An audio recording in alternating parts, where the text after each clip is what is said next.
আলমগীর সেই বৈঠক শেষে জানিয়েছেন জাতীয় নির্বাচনের আগে কোনো নির্বাচন হবে না এবং তারা বলেছেন যে অন্তর্বর্তী সরকার থেকে তাদেরকে বলা হয়েছে এই ডিসেম্বরের মধ্যে হতে পারে একটি জাতীয় নির্বাচন আমরা দেখতে পারি। বৈষম্য বিরোধী ছাত্র আন্দোলনে আপনারা যারা নেতৃত্ব দিচ্ছেন আপনারাও কি তাই চান এই বছরের ডিসেম্বরে নির্বাচন হবে? ধন্যবাদ রাজকাহনকে, আমার সহ আলোচকদেরকেও ধন্যবাদ জানাচ্ছি। দেখেন একটা গণ অভ্যুত্থানের মধ্য দিয়ে অনেক রক্তের বিনিময়ে অন্তর্বর্তীকালীন সরকারকে অবশ্যই যে কোনো স্টেটমেন্ট দেওয়ার আগে সরকারকে আরও বেশি সচেতন হওয়া উচিত। আসলে এই দেশের মানুষ কি চাচ্ছে সেটা আগে আরেকটু ভালোভাবে অনুধাবন করা উচিত। আপনার যদি অভ্যুত্থান পরবর্তী সময়ে যদি মৌলিক সংস্কার ছাড়া যদি কোনো নির্বাচন দেওয়া হয় তাহলে সেটা হবে অভ্যুত্থানের সাথে সবচেয়ে বড় প্রতারণা। আপনার যদি 5 দিনের মধ্যেই যদি মৌলিক সংস্কার সম্ভব হয়, যদি 5 দিনের মধ্যেই যদি আপনার গণহত্যাকারীদের বিচার হয়, যদি 5 দিনের মধ্যেই গণহত্যাকারী দল হিসেবে আওয়ামী লীগকে নিষিদ্ধ করা হয়, যদি 5 দিনের মধ্যেই নিশ্চিত করা হয়ে যায় 14, 18, 24-এর মধ্যে যারা 24-এ যারা ইলেকশন করে আওয়ামী তন্ত্রকে প্রতিষ্ঠিত করেছে, ফ্যাসিবাদকে প্রতিষ্ঠিত করেছে, যারা ওই সময়ে ভোট চুরি করে উপজেলার চেয়ারম্যান, ভাইস চেয়ারম্যান হয়েছে, ইউনিয়ন পরিষদ চেয়ারম্যান হয়েছে, যাদের বিরুদ্ধে এরকম অভিযোগ আছে, এরকম কমিশন গঠন করে 5 দিনের মধ্যে তাদেরকে আগামী নির্বাচনের জন্য নিষিদ্ধ করা যাবে, তাহলে আমি মনে করি 5 দিন পরে ইলেকশন হোক। সরকারকে আগে বলতে হবে পরে ইলেকশন দিতে পারে, সেটা 5 মাস পরেও দিতে পারে, কিন্তু কোনো একটি রাজনৈতিক দলের চাপে যারা শুধু নির্বাচনই চাই, তারা জাতীয় সংসদ নির্বাচন গত 10 বছর ধরে, গত 15 বছর ধরে যেভাবে আপনার নির্বাচন ব্যবস্থাকে ধ্বংস করে দেওয়া হয়েছে, হঠাৎ করে 1 বছরের মাথায় যে সরাসরি জাতীয় সংসদ নির্বাচনে গেলে আমার তো মনে হয় যে সেই সংসদে কারচুপির আশা করতে পারছে না। আমার বিশ্বাস হয় না তারা নির্বাচনের সময় কেন্দ্র দখল থেকে করা থেকে তার তৃণমূলকে কন্ট্রোল করতে পারবে। আমার মনে হয় এটার জন্য একটা পাইলট প্রকল্প হিসাবে আগে স্থানীয় সরকার নির্বাচন হওয়া জরুরি। স্থানীয় সরকার নির্বাচনের মধ্য দিয়েই দেখা যাবে আসলে সরকার এবং নির্বাচন কমিশন কতটা কেন্দ্র দখল, ভোট কারচুপি থেকে কেন্দ্রগুলোকে মুক্ত রাখতে পারে। এর মাধ্যমেই জাতীয় নির্বাচন একটা প্রস্তুতি সেরে যাবে। আমরা কোনো প্রস্তুতি ছাড়া হঠাৎ করে যদি জাতীয় সংসদ নির্বাচন হয়ে যায়, প্রতিটি জায়গায় যেভাবে দখলবাজি থেকে এদের থেকে মুক্ত করতে পারছে না, যেভাবে চাঁদাবাজি থেকে বিভিন্ন জায়গায় মুক্ত হচ্ছে না, সেখানে তো আমরা দেখতে পাচ্ছি প্রশাসনের ব্যর্থতা। প্রশাসন যে সফল হবে, প্রশাসন যেই দলই করুক, আমরা তো বেশিরভাগ ক্ষেত্রে 95 কেন্দ্র তো তারা যেভাবে বাসে, ঘাটে, আপনার বিভিন্ন স্টেশনে তারা যেভাবে প্রভাব বিস্তার করছে, সেই প্রভাব যে কেন্দ্রগুলোতে, ভোট কেন্দ্রগুলোতে বিস্তার করবে না এর তো কোনো নিশ্চয়তা নেই। তারা যদি তখন বিস্তার করতে যায় তাহলে তো এই প্রশাসন তো তাদেরকে থেকে তো এই কেন্দ্রগুলোতে প্রভাব বিস্তার থেকে মুক্ত রাখতে পারবে না। তার আগে একটি পাইলট প্রকল্প হিসাবে জনগণের মধ্যে সে আস্থা এবং বিশ্বাস আনতে হবে যে এই সরকার এবং এই নির্বাচন কমিশন, এই আইন শৃঙ্খলা বাহিনীর মাধ্যমেই জাতীয় সংসদ নির্বাচন সুষ্ঠু হওয়া সম্ভব। তাদের অধিকাংশই ফ্যাসিস্ট আওয়ামী লীগের, তাদের 95%ই ফ্যাসিস্ট আওয়ামী লীগের, সুতরাং তারাও প্রভাব বিস্তার করতে পারে।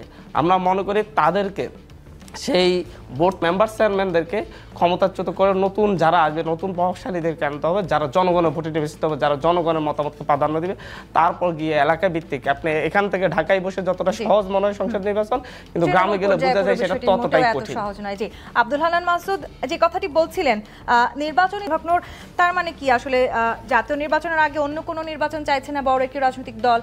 বৈষম্য বিরোধী ছাত্র আন্দোলন তারা বলছে যে সবার আগে আসলে সেই ধরনের স্থানীয় সরকার নির্বাচন প্রয়োজন। এই দ্বিমত চলতে থাকলে আগামী ডিসেম্বরে আমি যে কথাটি বলতে চাই যে টেলিভিশন, ইউটিউবে যদি যান, জাতীয় নির্বাচনের আগে লোকাল ইলেকশন অনেকগুলো কারণে দেয়া যেতে পারে, এই অবস্থানটা প্রথম দিকে আমি ব্যক্ত করেছিলাম।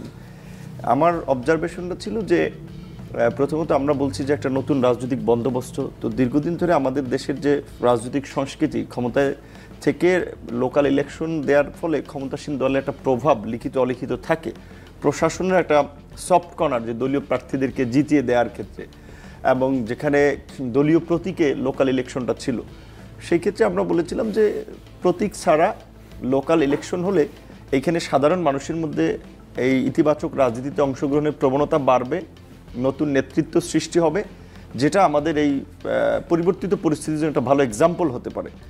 এবং পরবর্তীতে জাতীয় নির্বাচনে যে সরকার আসবে তারাও অনেক ক্ষেত্রে দায় এড়াতে পারবে, কারণ লোকাল ইলেকশনে যে হাঙ্গামা, কেন্দ্র দখল, নানান রকমের তাদেরকে প্রশ্নবিদ্ধ করার চেষ্টা করা হবে, সেই ক্ষেত্রে যারা ইলেকটেড গভর্নমেন্টে আসবে, ধরেন অনেক ক্ষেত্রে সম্ভাবনা বিএনপির, তাহলে বিএনপির মতো একটা দলের আমি মনে করি যদি তারা সরকার গঠন করে আগামীতে, তাদেরকে কিন্তু অনেক চ্যালেঞ্জ ফেস করতে হবে। এই যে পতিত স্বৈরাচার আওয়ামী লীগ আমরা যতই বলি দিল্লি হিল্লি গিয়ে বসে রয়েছে, এইখানে কিন্তু তাদের এজেন্টরা এখন পর্যন্ত, আপনি মিলিটারি বলেন, পুলিশ বলেন, সচিবালয় বলেন, জার্নালিস্ট কমিউনিটি বলেন, সব জায়গায় আছে, গাপটি মেরে আছে। তো তারা কি করবে? তারা ইস্যু খুঁজবে। সো যখন ধরেন একটা ক্ষমতাসীন একটা দল ক্ষমতায় থাকবে, তখন দ্রব্যমূল্য নিয়ে কখনো জনগণ রাস্তায় নামবে, দাবি দেওয়া নিয়ে বিভিন্ন গ্রুপ রাস্তায় নামবে, শ্রমিকরা রাস্তায় নামবে, ওইখানে কিন্তু সবাই ফুয়েল দেবে এবং একটা ইলেকটেড গভর্নমেন্ট হলেও তাকে আনস্টেবল করার জন্য নানান রকমের পরিকল্পনা, একটা অস্থিরতা তৈরি করেই রাখতে চাবে। সেই ক্ষেত্রে এই গভর্নমেন্ট যারা ইলেকটেড হবে, প্রথমত তাকে একটা ইনক্লুসিভ গভর্নমেন্ট হতে হবে সবাইকে নিয়ে, না হলে সে স্ট্যাবিলিটি রাখতে পারবে না। দ্বিতীয়ত সে যত বিতর্ক এবং সমালোচনার ঊর্ধ্বে থাকতে পারে। লোকাল ইলেকশন দলীয় সরকার অধীনে দিতে গেলে নানান রকমের সংঘাত, সহিংসতা, কেন্দ্র দখল, লাশ পড়া, এগুলো বাংলাদেশের 50 বছর ইতিহাস হয়েছে, আগামীতেও হবে। কিন্তু আমরা এটা কমিয়ে আনতে চাই বা নির্মূল করতে চাই।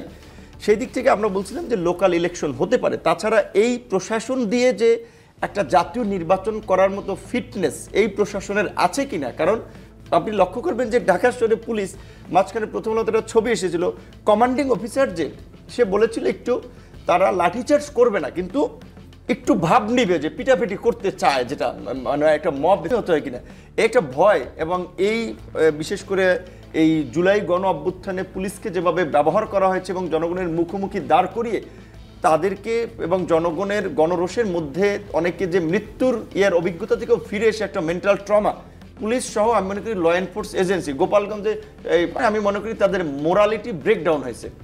যে তাদের মোরালিটি বুস্ট আপ করতে হবে, তাদেরকে এনার্জেটিক করতে হবে। তার জন্য বিভিন্ন প্রক্রিয়ার মধ্যে দিয়ে সাইকোলজিক্যাল ও কাউন্সিলিং এর প্রয়োজন আছে। আপনারা বলতে চাচ্ছেন যে লোকাল ইলেকশন করা যেতে পারে, এটা আমার ব্যক্তিগত জায়গা থেকে শুরু থেকে আমার এই প্রস্তাবনাটা ছিল। কিন্তু একই সাথে আমি কিন্তু এই পর্যবেক্ষণটা দিয়েছি, এখন এইখানে বিএনপি একটা বড় রাজনৈতিক দল, এই গভর্নমেন্টের স্থিতিশীলতার জন্য কিংবা দেশের এই পরিস্থিতিতে তাদেরকে বাদ দিয়ে কোনো সিদ্ধান্ত যদি আমরা নিতে যাই, সেটা আর একটা সংকট তৈরি করবে। কাজে এই জন্য আমরা বলছি যে মত পার্থক্য তৈরি হচ্ছে, সেটিও অনেকটা স্পষ্ট হচ্ছে। ব্যারিস্টার নাসির উদ্দিন অসীম, বিএনপি তৃণমূলকে কন্ট্রোল করতে পারছে না, সরাসরি নির্বাচন আগে চাইছেন।